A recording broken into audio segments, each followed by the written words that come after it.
Bonjour à tous, ici Manon Fabre. Bienvenue sur ma chaîne, où on explore ensemble le monde des aliments, leur composition et les critiques qui en découlent.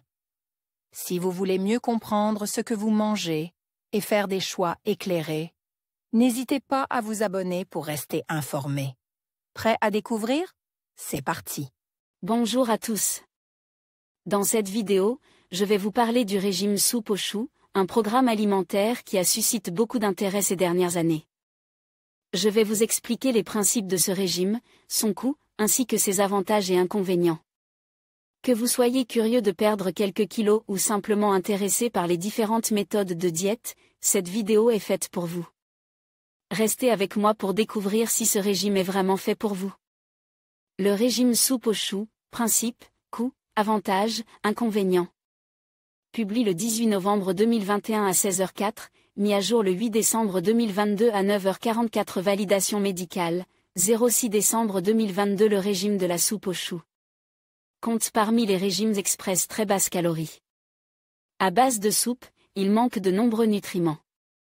Il peut occasionner des troubles digestifs, voire de graves problèmes de santé s'il est suivi trop longtemps. Il est vivement déconseillé de le poursuivre au-delà des 7 jours préconisés. Qu'est-ce que le régime Detox soupe aux choux? Ce régime est basé sur une recette de soupe sans pommes de terre, comportant du chou et d'autres végétaux, tomates, poivrons, carottes, céleri branche, ail, oignons. Méthode minceur 1,0 facile à suivre 3,3 mincir durablement 1,8 régime Veggie 1,2 forme et vitalité 1,8 bon pour le cœur 0,2 pour le diabète 0,2 consultez la méthodologie de notre classement résultat. Combien de kilos perdus? Il est présent comme un régime amaigrissant express qui offre des résultats rapides, permettant de perdre jusqu'à 5 kilos en 7 jours. Principe, comment faire le régime de la soupe aux choux? Il s'agit d'une diète courte qui dure une semaine. Une fois terminent les 7 jours de restriction, il est conseil d'arrêter pendant au moins 1 à 2 semaines, avant le cas échéant, de reprendre le régime à nouveau pendant 7 jours. Chacun des repas, petit déjeuner, déjeuner, dîner et éventuellement collation, commence obligatoirement par un bol de soupe. Cette dernière, qu'il est préférable de cuisiner maison, ne doit comporter aucune matière grasse. Elle peut être relevée de sel, de poivre ou d'autres épices, de fines herbes ou d'un cube de bouillon. Elle ne doit pas être mixée. Le potage peut être complète par d'autres aliments, fruits, légumes, lait écrémé, qui varient chaque jour selon une liste précise. Qu'est-ce que je peux manger? Les denrées conseillées on peut manger, jour 1, des fruits, jour 2, des légumes cuisine sans matière grasse, jour 3, des fruits. Et des végétaux sans matière grasse, jour 4, des bananes, maximum 3 dans la journée, et du lait écrémé, jour 5, du bœuf cuisine sans matière grasse, ou de la volaille sans peau, et des tomates, jour 6, du bœuf ou du veau ou de la volaille sans peau et des légumes, le tout sans matière grasse, jour 7, du riz complet, du jus de fruits sans sucre ajouté et des végétaux sans matière grasse. Les boissons conseillées sont l'eau, le café ou le thé sans sucre, les jus de fruits sans sucre ajoutent, seulement le jour 7.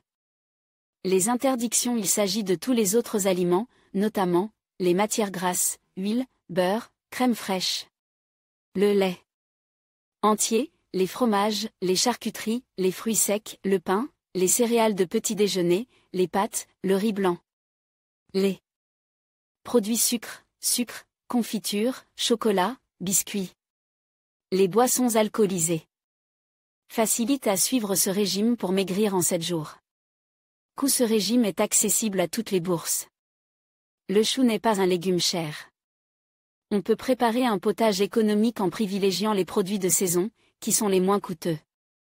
Les seules denrées alimentaires dont le prix est élevé sont les viandes de bœuf ou de veau, qui ne sont toutefois prévues que 2 jours sur 7 et qui peuvent être remplacées par de la volaille, meilleure marche. Efficacité du programme, est-ce que le chou est bon pour le régime? Même s'il ne dure qu'une semaine, le régime peut entraîner une certaine lassitude. Il n'est pas nécessaire de peser les aliments, ce qui limite les contraintes. Puisque la quantité de potage n'est pas limitée, il n'y a pas de raison d'avoir faim. Plusieurs études d'observation, menées en France, aux États-Unis et au Japon, montrent que les consommateurs réguliers de soupe sont plus minces que les non-consommateurs ou les consommateurs occasionnels 1,2,3. Des chercheurs spécialistes du comportement alimentaire ont démontré grâce à des travaux menés avec des volontaires, que l'apport énergétique d'un repas commençant par un bouillon est inférieur à celui d'un repas sans soupe. Il peut même être réduit au repas suivant 4,5,6.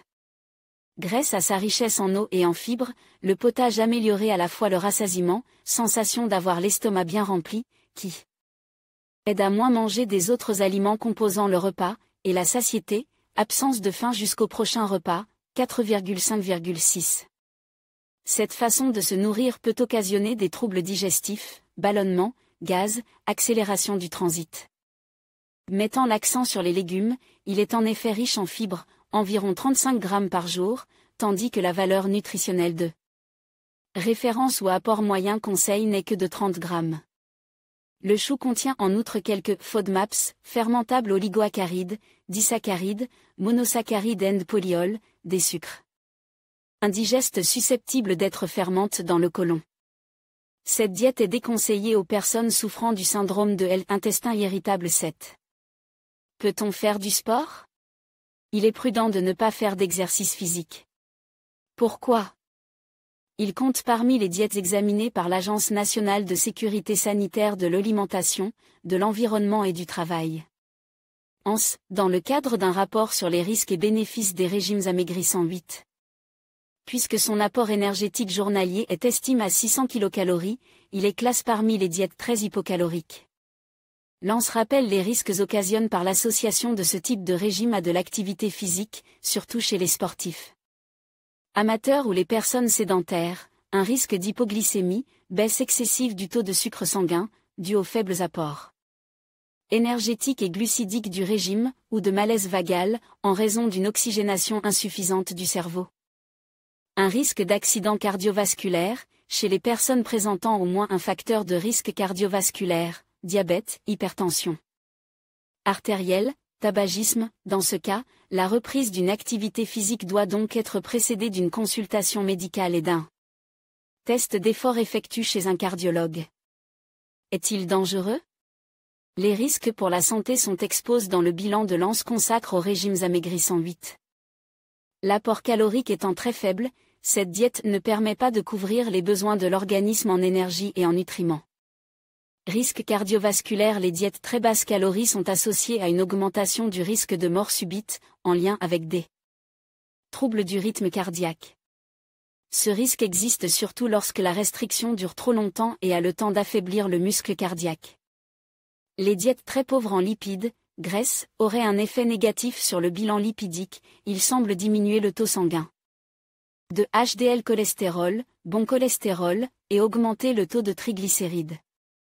Ils augmenteraient également les molécules de LDL cholestérol, mauvais cholestérol, de petite taille, qui sont particulièrement atherogènes, se déposent facilement dans les artères.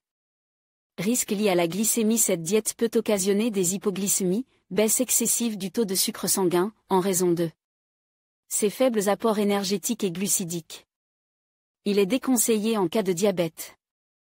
Risque accru de lithiase biliaire. Plusieurs études montrent une augmentation du risque de calcul biliaire à la suite d'un régime très basse calorie. Les besoins en bile diminuant lors de la restriction des lipides, cette dernière stagnerait au niveau de la vésicule biliaire, ce qui favoriserait la formation des calculs. Ce type de diète pourrait également provoquer une légère inflammation du foie. Compte tenu de ses conséquences sur la santé, il est déconseillé de poursuivre au-delà de 7 jours ou de le suivre régulièrement, même entre coupes de semaines moins strictes. Est-il compatible avec des régimes spéciaux? Végan, végétalien, oui, en remplaçant la viande ou la volaille prévue au 5e et 6e jour par des légumineuses et le lait prévu au 4e jour par du jus de soja enrichi en calcium. Sans gluten. Ces végétaux n'apportent pas de gluten, à condition de préparer une soupe maison et le cas échéant d'utiliser un cube de bouillon sans gluten. Pauvre en sel. Oui, à condition de préparer le potage et les légumes maison, avec peu de sel et de les relever grâce à des épices ou des fines herbes. Le cas échéant, utilisez un cube de bouillon sans sel. Halal. Oui, à condition de choisir de la viande halal pour les 5e et 6e jours et d'éviter d'utiliser une soupe ou un bouillon du commerce. Contenant les additifs E120, colorants, E471 ou E472, émulsifiants. Les apports sont-ils suffisants? Les apports nutritionnels moyens ont été calculés par l'ANS, dans le cadre de son bilan sur les régimes amaigrissants. Compare aux valeurs nutritionnelles de référence, apport moyen conseil, ils sont pour certains très inférieurs. Apport moyen du régime selon l'ANS valeur nutritionnelle de référence, VNR, proportion de la VNR apport énergétique 594 kcal 2000. Cal 30% protéines 42 g 50 g 84% lipides, graisse, 10 g 70 g 14% dont oméga 3 essentiels proches de 0, glucides 82 g 260 g 32% fibres. 35 g 30 g 117% fer 11 mg 14 mg 79% calcium 976 mg 800 mg 122% magnésium 313 mg 375 mg 83% potassium 3400, 84 mg 2000 mg 174% sélénium. 13 G 55 G 24% vitamine B9 416 G 200 G 208% vitamine C 423 mg 80 mg 529% vitamine D 15 G 0% vitamine 6 mg 12 mg 50%. Cette diète est très hypocalorique et manque de protéines, ces deux restrictions associées favorisant une perte de masse musculaire importante. S'il est riche en nutriments abondants dans les légumes, fibres, potassium, calcium, vitamine C et vitamine B9, ses apports en sélénium et en vitamines sont très insuffisants et il ne fournit ni vitamine D, qui se trouve principalement dans les poissons gras, les abats, les fromages et le beurre, ni acides gras essentiels oméga 3, présents dans certaines huiles et les poissons gras. L'ANS n'a pas calculé tous les apports en sels minéraux, oligoéléments et vitamines, mais indique qu'il est quasiment impossible de satisfaire l'ensemble des besoins en micronutriments lorsque l'apport énergétique est inférieur à 1500 kcal par jour. Le manque de micronutriments constitue une raison de plus pour déconseiller de suivre la diète au-delà d'une semaine, ou de le reprendre dans les semaines suivantes. Recette: quel type de menu propose cette nutrition minceur? Voici un exemple de menu type, sachant que le potage à base de choux devra être consommé avant chaque plat. Au déjeuner, une assiette de végétaux sans matière grasse, jour 2, 3, 6 et 7, ou de tomates, jour 5, ou une portion de viande sans matière grasse, jour 5 ou 6, ou une assiette de riz complet sans matière grasse, jour 7, un fruit de saison, jour 1, ou une banane, jour 4. Un fruit de saison, jour 1 et 3, ou une banane, jour 4, ou un mug de lait écrémé, jour 4, ou un verre de jus de fruits, jour 7. Au dîner, une assiette de végétaux sans matière grasse, jour 2, 3, 6 et 7, ou de tomates, jour 5, ou une portion de viande sans matière grasse, jour 5 ou 6, ou une assiette de riz complet sans matière grasse, jour 7, un fruit de saison, jour 1, ou une banane, jour 4. Avantage du régime. Il oblige à manger beaucoup de légumes, dont la consommation est souvent insuffisante et permet d'apporter plus de fibres et de plusieurs micronutriments protecteurs. Vitamine C, bêta-carotène, polyphénol et glucosinolate, composent soufre présent dans le chou. Grâce à un apport élevé de fibres, il permet d'améliorer le transit intestinal. Riche en eau et en potassium, à condition de ne pas trop saler le potage, il exerce une action diurétique. Pour les personnes qui digèrent bien le chou, il peut aider à dégonfler et constitue une sorte de régime détox. La perte de poids promise, de 5 kg en une semaine, n'est pas forcément tenue, mais les internautes qui ont testé déclarent sur des forums avoir perdu au moins 3 kg. Maigrir est un processus très rapide. L'amaigrissement rapide obtenu peut encourager les personnes en surpoids qui ont des difficultés à maigrir. Au-delà de la première semaine, il est toutefois déconseillé de poursuivre le régime alimentaire. Inconvénient du régime. Comme toutes les diètes très restrictives, il peut occasionner de la fatigue. Des personnes qui l'ont testé déclarent avoir souffert de migraines ou de vertiges. L'ANS souligne que l'amaigrissement obtenu ne se fait pas uniquement au détriment du tissu adipeux, cellules graisseuses, mais concerne également les muscles. La fonte musculaire est d'autant plus importante que la perte de poids est rapide et que le régime est très hypocalorique et n'apporte pas assez de protéines. Elle serait atténuée par un apport de protéines d'au moins 1,05 g par kilo de poids corporel et par jour. Ce qui n'est pas le cas dans le régime de la soupe aux choux. Il expose à l'effet yo-yo, un retour au poids initial rapide, voire à un poids supérieur. Puisque la perte de masse musculaire entraîne une diminution du métabolisme de base, nombre de calories brûlées au repos pour le fonctionnement de l'ensemble des organes, et par conséquent du besoin énergétique, le maintien du poids obtenu après l'amaigrissement nécessité un apport énergétique réduit, qu'il peut être difficile de maintenir à moyen ou long terme et qui peut de surcroît occasionner des déficits nutritionnels. D'où l'importance de respecter une phase de stabilisation. Est-ce que manger de la soupe tous les soirs fait maigrir? En dehors d'une période de régime, il est déconseillé de manger uniquement de la soupe le soir car on prive le corps des besoins énergétiques dont il a besoin pour fonctionner. En conclusion, le régime soupe aux choux présente des principes simples et accessibles, avec un coût relativement bas, ce qui en fait une option attrayante pour ceux qui cherchent à perdre du poids rapidement. Ces avantages incluent une perte de poids rapide et une détoxification du corps.